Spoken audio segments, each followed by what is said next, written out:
Imran Khan versus Nawaz Sharif, ये सारा दिन यही बहस चल रही होती है सोशल मीडिया पे या शाम को जो टॉक शोज चलते हैं उन पे।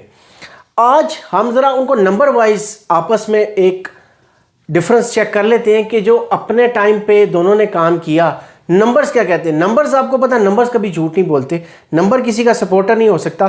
तो हम नंबर वाइज चेक कर लेते हैं कि नवाज शरीफ साहब ने 2013 से 2017 में क्या काम किया, इमरान खान साहब ने 2018 से 2022 तक क्या काम किया। शुरू करते हैं यूएसडी यानी कि यूएस डॉलर से। जब नवाज शरीफ साहब आए थे तो 98 रुपये का डॉलर था, जब नवाज शरीफ साहब गए 105 रुपये का था। इमरान खान साहब जब आए 125 रुपये का डॉलर था, जब वो गए तो 189 रुपीज़ का डॉलर था। उसके बाद पेट्रोल की बात कर लेते हैं। जब नवाज शरीफ साहब आए पेट्रोल 99 रुपीज़ का था और जब वो गए 73 रुपीज़ का था। इमरान खान साहब जब आए 95 रुपीज़ का था और जब वो गए 153 रुपीज़ का था। इसमें आपने बहुत सारे जो ग्लोबल जो इम्पैक्ट है वो भी ज़रा ज़हन में रखिएगा। इमरान खान साहब की बार में कोरोना भी आया था और जाहिर सी बात है पेट्रोल की प्राइस ऊपर नीचे हो सकती है। तो ये अब आपने जायज़ा लेके बताना है कि परफॉर्मेंस किसकी अच्छी थी। इन्फ्लेशन रेट वो होता है कि महंगाई किस स्पीड से या किस शरह से बढ़ रही थी। जब नवाज शरीफ साहब आए तो वो स्पीड थी 5.7, जब वो गए तो वो स्पीड हो चुकी थी 3.9। जब इमरान खान साहब आए तो वो स्पीड थी 5.1, जब वो गए तो स्पीड थी 12.7। ये इमरान खान साहब का सबसे ख़तरनाक मेरे ख्याल में काम था, जिसकी वजह से उनकी हुकूमत बहुत डिफेम हो रही थी और लोग जो उनके सपोर्टर्स थे वो भी उनके ख़िलाफ़ होना शुरू हो गए थे। अच्छा, उसके बाद आते हैं जीडीपी जो ग्रोथ रेशो है। जब नवाज शरीफ साहब आए तो वो रेशो थी 3.7 और जब वो गए तो वो 5.5 थी। इमरान खान साहब जब आए वो 5.5 रेशो पे आए, वो उसको लेके गए 6, लेकिन जब वो गए तो 0.6 पे वो छोड़ के गए। अनएम्प्लॉयमेंट यानी कि बेरोज़गारी की शरह क्या थी। जब नवाज शरीफ साहब आए तो बेरोज़गारी की शरह 6.2 थी, 6.2। जब वो गए तो 5.9 थी।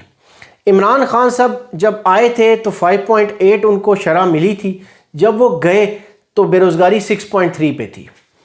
उसके बाद स्टेट बैंक का जो इंटरेस्ट रेट होता है, जो पॉलिसी रेट होता है, ये जिनको नहीं पता मैं उनको समझा देता हूँ। ये जितना कम होगा ना, जितना कम, इसका मतलब है कि आपकी हुकूमत उतनी सॉलिड है, उतनी ही स्टेबल है। ये इसके पीछे क्या साइंस होती है वो अभी बाद में बताऊंगा, बट अभी सिर्फ आप ये समझ लें कि जितना ये इंटरेस्ट रेट कम होता है, इसका मतलब ये होता है कि आपकी हुकूमत जो है उसके पास पैसे अच्छे खासे हैं, वो स्ट्रॉन्ग है। जब नवाज शरीफ साहब आए थे तो वो इंटरेस्ट रेट था 9.5 और जब वो गए थे 5.75 था। इमरान खान साहब जब आए थे तो उनको रेट मिला था 6.5 और जब वो गए तो 13.75 रेट था।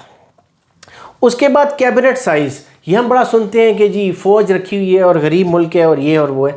मैं किसी की साइड नहीं ले रहा, मैं सिर्फ नंबर्स बता रहा हूँ और ये वो नंबर्स हैं जो पब्लिकली अवेलेबल है। मैंने ना अपने से बनाए हैं, ना मैं कोई झूठ किसी पे, अगर इसमें कोई गलती होगी तो उसके लिए पहले से माजरत है, बट मैंने तो वो है जो नेट पे अवेलेबल थे, मैंने वो नंबर ले लिए। ठीक है, मेरे पास तो कोई ऐसी एक्सेस थी नहीं कि मैं कोई अंदर से नंबर निकाल सकता। ये वो नंबर है जो नेट पे अवेलेबल हैं, गलत भी हो सकते हैं, अगर गलत है तो आप बताइएगा। कैबिनेट साइज़ जो था नवाज शरीफ का 27 था, 27। इमरान खान साहब का कैबिनेट साइज़ 49 था।